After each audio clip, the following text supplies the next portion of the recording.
ఉత్సాహంగా ఉల్లాసంగా చదువు సాగాలి, గొప్ప గొప్ప ఉద్యోగాలు సాధించాలి. Vignan deemed to be university. అదొక సిమెంట్ ఫ్యాక్టరీ. అందులో పని చేయాలంటే సిబ్బంది అంతా భయపడుతున్నారు. కారణం ఏంటి అంటారా? ఫ్యాక్టరీల చుట్టూ సింహాలు తిరగడమే. అదిదా సర్ప్రైజ్. సింహాలు జన సంచారాల్లో తిరుగుతాయా అన్న డౌట్ మీలో రావచ్చు. ఈ వీడియో చూస్తే మీకు క్లియర్గా అర్థమవుతుంది. అసలు ఈ ఘటన ఎక్కడ చోటు చేసుకుంది, సింహానికి ఎదురెళ్లిన మనిషి చివరకు ఏమయ్యాడో ఇప్పుడు తెలుసుకుందాం. గుజరాత్లోని జునాగఢ్ జిల్లా దుంగార్ ప్రాంతంలో ఒక సిమెంట్ ఫ్యాక్టరీ ఉంది.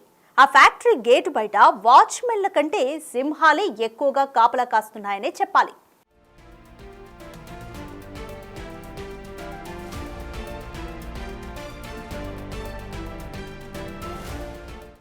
ఈ వీడియోలో ఫ్యాక్టరీ కాంపౌండ్లో సింహం స్పష్టంగా కనిపిస్తోంది.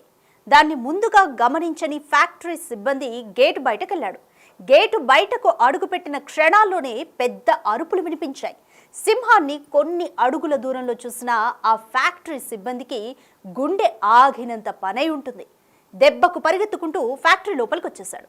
సీన్ కట్ చేస్తే ఆ సింహం కూడా అతన్ని సడన్ గా చూసి వెనక్కి పరిగెత్తింది. కొంత దూరం వెనకడుగు వేశాక తిరిగి ఫ్యాక్టరీ గేటు ముందు నుంచి అలా వెళ్ళిపోయింది. ఈ దృశ్యాలు సీసీటీవీలో రికార్డ్ అయ్యాయి. ప్రస్తుతం ఈ వీడియో సోషల్ మీడియాలో తెగ వైరల్ అవుతోంది.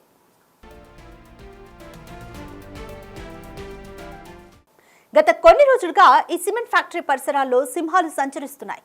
దీనిపై ఎన్నిసార్లు ఫిర్యాదు చేసినా ఎలాంటి ఫలితం లేకుండా పోయిందని అంటున్నారు ఫ్యాక్టరీలో పనిచేసే కార్మికులు.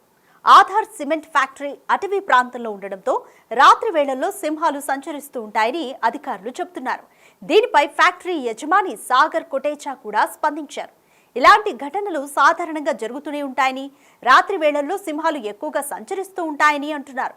ప్రస్తుతం ఈ వీడియోలో మనం చూసిన వ్యక్తి అర్ధరాత్రి 1:30 ఫ్యాక్టరీ బయటకు రావడం స్పష్టంగా గమనించవచ్చు. సింహాన్ని చూసిన వ్యక్తి ఫ్యాక్టరీ లోపల పనిచేస్తున్న కార్మికులకు తెలిపాడు. విషయం తెలుసుకున్న ఫ్యాక్టరీ సిబ్బంది అప్రమత్తమయ్యారు. ఇలా సింహాలు ఫ్యాక్టరీ చుట్టుపక్కల సంచరిస్తుండటంతో స్థానికులతో పాటు సిమెంట్ ఫ్యాక్టరీ సిబ్బంది కూడా భయాందోళనకు గురవుతున్నారు. అటవీ శాఖ అధికారులకు ఈ ఘటనపై సమాచారము అందించారు. దీనిపై ఫారెస్ట్ డిపార్ట్మెంట్ ఎలా స్పందిస్తుందో వేచి చూడాలి.